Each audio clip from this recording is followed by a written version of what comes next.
Recite today channel की सभी video को देखने के लिए जल्द अज जल्द सब्सक्राइब करें, लाल बटन दबाएं और बाजू की घंटी दबाएं। एक सुन लीजिए ना, ठीक है। क्या है, आपका चैनल आजकल बहुत चल रहा है, जेके देखो ना, रिसाइट टुडे देख तो बे, रिसाइट टुडे क्या चल रहा है। तो जरा तो मैं चाह रहा हूँ कि यार मैं छोटे आदमी कुछ किया तो उन्हें चैनलों से मालूम पड़ जाए। आपकी तहरीकें अचानक रुक के कुछ और नई तहरीक क्यों शुरू हो जाती है?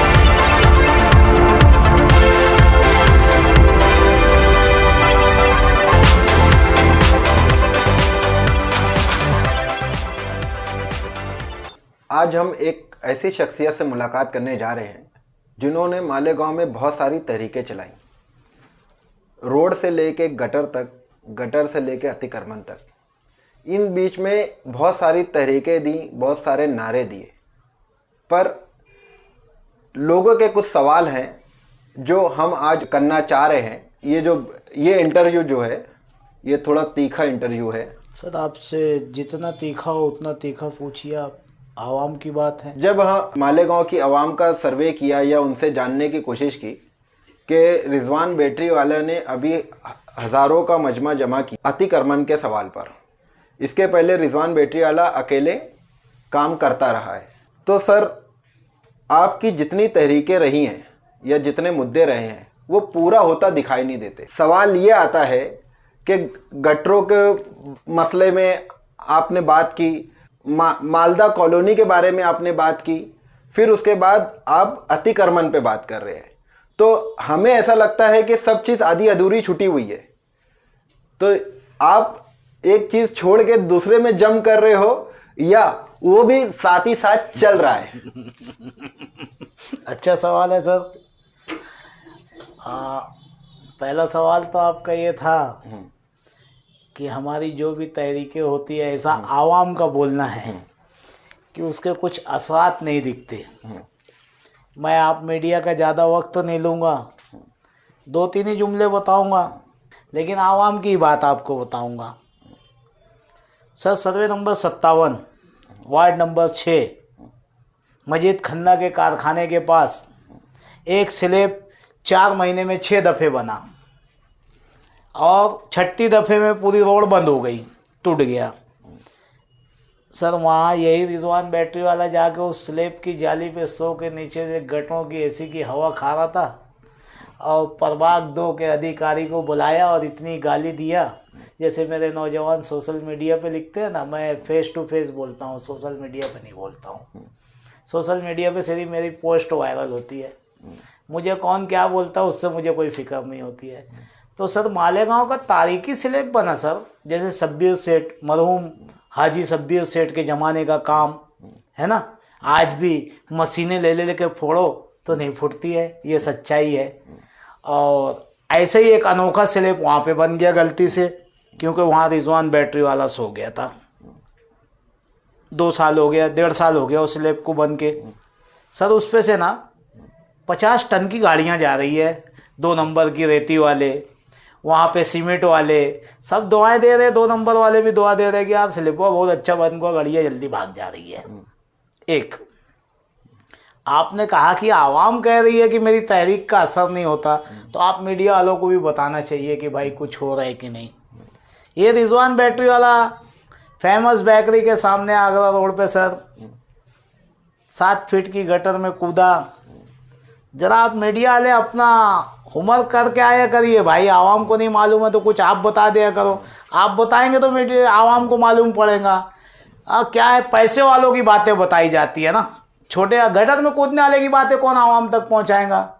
एक बात तो ये है सर, मैंने गटर में कूदा सर, मालेगांव की तारीख में कोई लीडर नहीं पैदा हुआ था जो स्टैंड की पार्किंग तोड़वा देवे।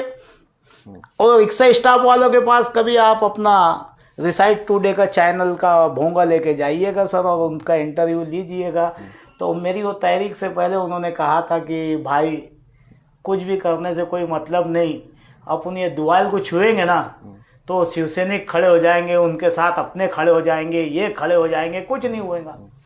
सर वो तोड़वाया ना सर, 15 फीट 18 फीट तोड़वाया ना पार्किंग। कभी आप अपना माइक लेके वहाँ पे भी जाइए सर। आज़ाद नगर रोड जहां जूना आज़ाद नगर पुलिस स्टेशन कोहिनूर मस्जिद, सर जाओ उस आवाम के पास में और पूछो, जिस आवाम ने मुझे वहाँ पे फ़ोन कर कर के बुलाया, मस्जिद की पैतरियों पे सर घुटने इतना पानी गटरों का, नमाजी मस्जिद में नहीं जा सकते।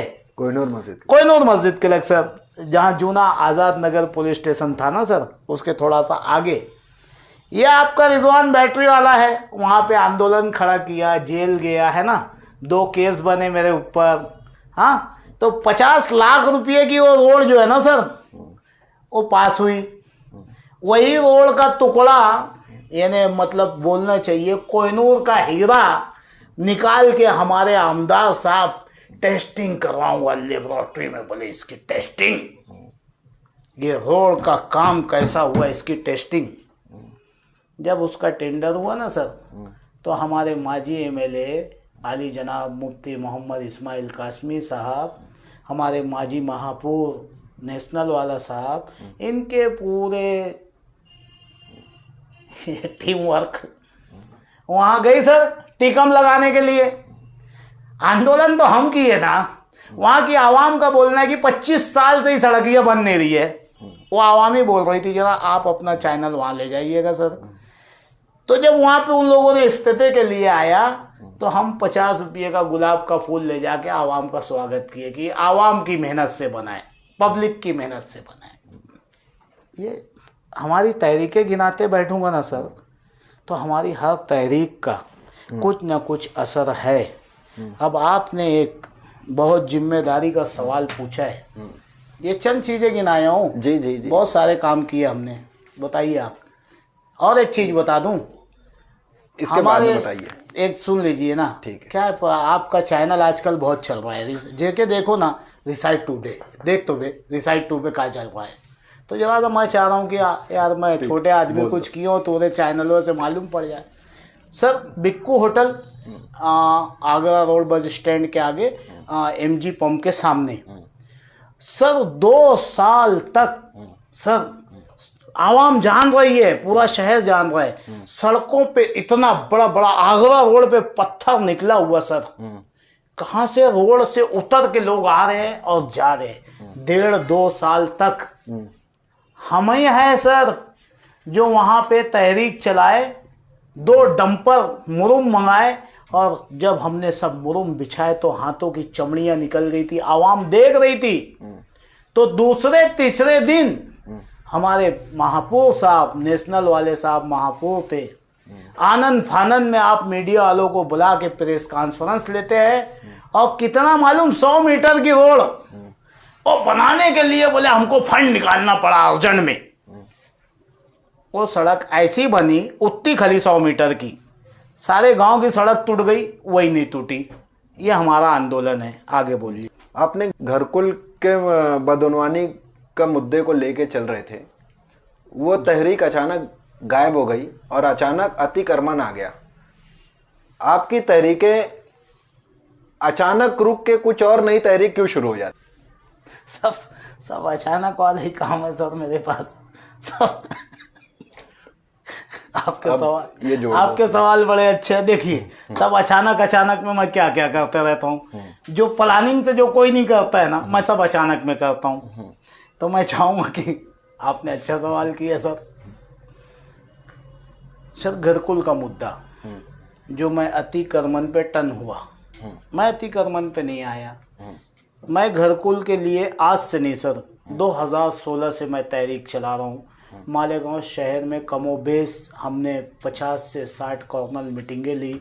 उस वक्त, जिस वक्त मालेगांव शहर की आवाम, उस झुपड़पट्टी के लोग जो वहाँ जाने वाले हो, गरीबों ने 1 रुपया भी महानगर पालिका को नहीं भरा था। हमने कहा कि 1 पैसा मत भरो, आपके साथ चीटिंग हो रही है, फ्रॉड हो रहा है। तब से हम ये तहरीक चला रहे हैं सर। ये तहरीक कहीं रुकी नहीं है, क्योंकि रिजवान बैठे आज भी चल रही है। आज भी सर। मैं आपको कुछ सबूत दिखाना चाहूँगा, आपने पूछा है तो। अभी 1 महीना पहले तक मालेगांव आवामी पार्टी पूरी जोर और शोर से घरकुल के मुद्दे पे लड़ रही थी, जो आपने सवाल किया। ठीक है सर, हमारा घरकुल का झगड़ा कि वहाँ पे लोगों को भेजना नहीं, बेसिक सुविधाएं नहीं है, ये बोल करके, है ना। अभी मैं आपको दूध का दूध, पानी का पानी आपके चैनल के माध्यम से आवाम को बताना चाहता हूँ। अब हमारे महापौर साहब ने कहा शहर से अतिक्रमण को पाक करना है, झोपड़पट्टियाँ उखाड़ने की इन्होंने तहरीक चलाई। हमने कहा कि एग्रीमेंट के मुताबिक अनिल पंडे जो इसका मालिक है, इस एग्रीमेंट, इस कॉलोनी का, उसके एग्रीमेंट में सारी चीज़ें लिखी हुई है सर, तमाम चीज़ें आप देख सकते हैं, बताता हूँ आपको। ये वर्क ऑर्डर है, ये वर्क ऑर्डर है सर, ये देखिए सब हमने जो है रेड मार्क करके रखा हुआ है। ये उनका एग्रीमेंट की कॉपी है। 18 महीने के अंदर आज मालेगांव शहर की आवाम और सियासी लीडरान की तो नींद उड़ जाएंगी, या नुमाइंदगी करेंगे सर। मालेगांव शहर में 21,216 कॉलोनियाँ बनने वाली हैं। अगर जो मैं किसी के ऊपर इल्ज़ाम लगा रहा हूँ तो पुलिस स्टेशन बाजू में जाके मेरे खिलाफ में FIR दर्ज करा देना चाहिए। 21 क्या कह रहे हैं इसमें, क्या लिखा हुआ, कितनी? 21,216 कॉलोनी। आज तक किसी को मालूम थी? मुझे भी नहीं मालूम थी। मैं एग्रीमेंट पढ़ा तो मैं बोला भाई ये तो नई चीज मिल गई अपने को। अब सर रह का गया सवाल, हम अतिक्रमण पे लड़ रहे थे, घरकुल पे लड़ रहे थे, ये लोग अतिक्रमण हटाने पे लग गए। असल मकसद इनका अतिक्रमण नहीं हटाना था।